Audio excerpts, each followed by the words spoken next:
बहुत अच्छा हुआ, बहुत अच्छा हुआ। बल्कि मैं तो कहती हूँ एक थप्पड़ नहीं चाचू को चाहिए तो उसके मुंह पे 2 थप्पड़ मारते। चुप कर जाओ, अब मैं तुम्हारी आवाज ना सुनूं इस घर में।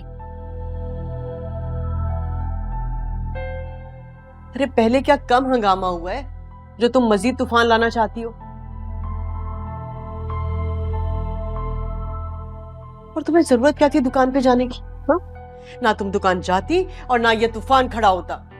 अम्मी वो दोनों हमसे झूठ पे झूठ बोले जा रहे हैं और आप कह रही हैं कि मुझे वहां नहीं जाना चाहिए था। तो क्या मिला? अरे क्या मिला तुम्हें दुकान जाकर? सच सच सामने आया। अगर मैं वहां ना जाती ना तो मुझे और आपको कभी ये बात नहीं पता चलती। अम्मी हम यहाँ कितने परेशान हैं, मेरी फीस के पैसे नहीं है। और चले फीस तो छोड़े, वो तो दूर की बात है, अम्मी आपकी मेडिसिन तक के पैसे नहीं है। आपको पता है चाचू दुकान से एक अच्छी आमदनी उठा रहे हैं, लेकिन हमें देने के लिए उनके पास कुछ भी नहीं है।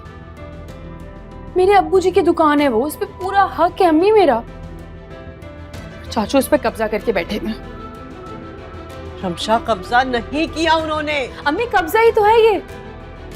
इतनी आमदनी आ रही है वो सब चाचू की जेब में जा रही है, हमें तो कुछ भी नहीं मिल रहा। यहाँ तक कि हमारी जरूरत के पैसे भी नहीं मिल रहे हमें। हद होती है अम्मी, सब देख के भी अनजान बन रही हैं आप।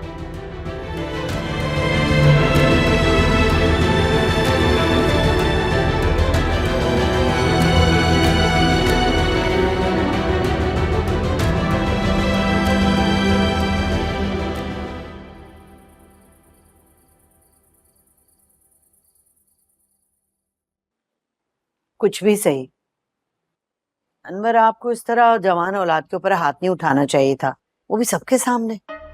तो और क्या करता, क्या करता? तुमने देखा नहीं शानी कैसे बदतमीजी कर रहा था भाभी जी से?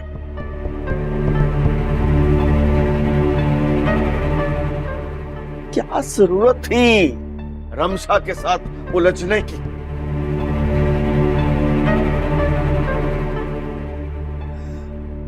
मैंने सोचा था कि मैं घर जाऊंगा, अपने तरीके से भाभी जी से बात करूंगा, लेकिन सारा मामला उलट के रख दिया। एक नंबर का जज्बाती है, अकल नाम की कोई चीज नहीं है तुम्हारे बेटे में।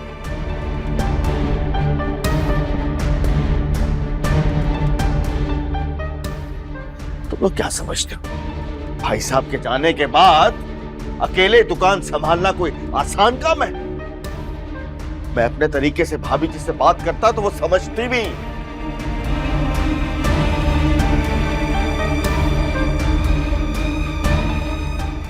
अजीब मामला है, मेहनत भी करो और बुरे भी बनो। जो होना था वो तो हो गया ना, तो आप क्यों परेशान हो रहे हैं?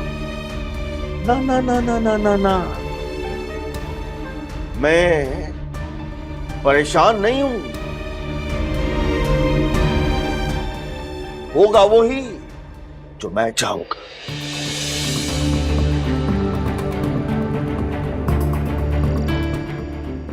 गेम को पलटना मुझे आता है,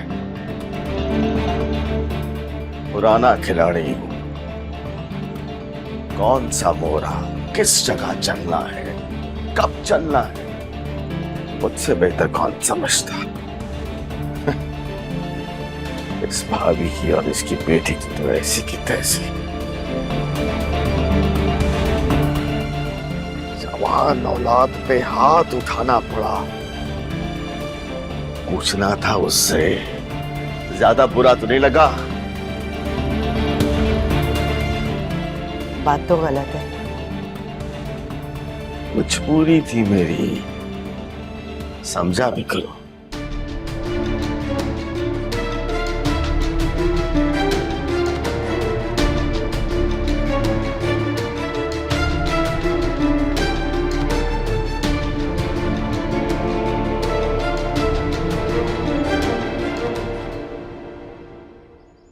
बात सुनो शानी, तुम भाभी से माफी मांगोगे? माफी नहीं मैं मांगूंगा, तो बात को समझने की कोशिश क्यों नहीं कर रहे? याद रखो शन, अगर तुमने माफी ना मांगी तो क्या मारेंगे मुझे? मारे, लेकिन मैं माफी नहीं मांगू। याद रखना, तुम्हारी ये अकड़ जो है ना, एक न एक दिन तुम्हें तो बर्बाद करेगी, साथ में हमें भी बर्बाद कर देगी। मेरी बात सुनो और समझो। बैठो वहां पे, बैठो।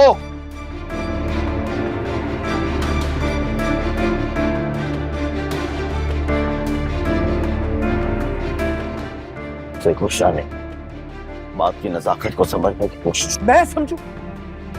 समझने की तो उसको जरूरत है जो बेवकूफ लड़की हम पर अपना भरम जमा रही है।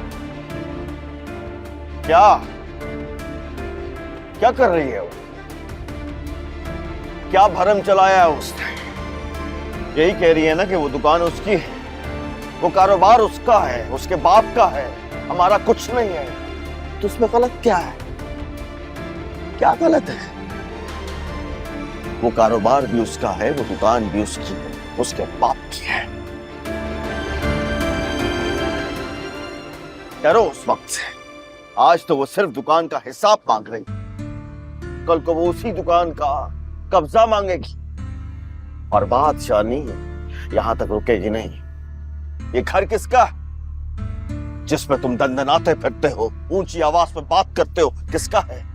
उसी का, उसकी माँ का है, उसके बाप का है। तुम्हारे बाप का कुछ नहीं।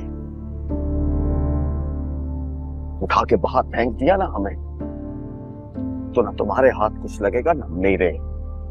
खाली हाथ होगा, खाली।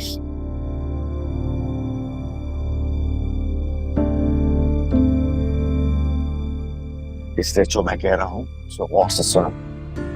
तुम्हारा रमशा से शादी करना बेहद जरूरी है। बेटा, जब रमशा से एक बार तुम्हारी शादी हो गई ना, वो तुम्हारी बीवी बन गई, तो फिर सब कुछ उसका तुम्हारा होगा, तुम मालिक होगे। इसलिए जो कुछ मैं कह रहा हूं ना शान, ठंडे दिल से उस पर गौर कर। बेटा, जरा सी माफी मांग लेने से अगर हमारी जिंदगी संवर जाएगी, हमारा इतना बड़ा फायदा होगा, उसमें क्या हर्ज है?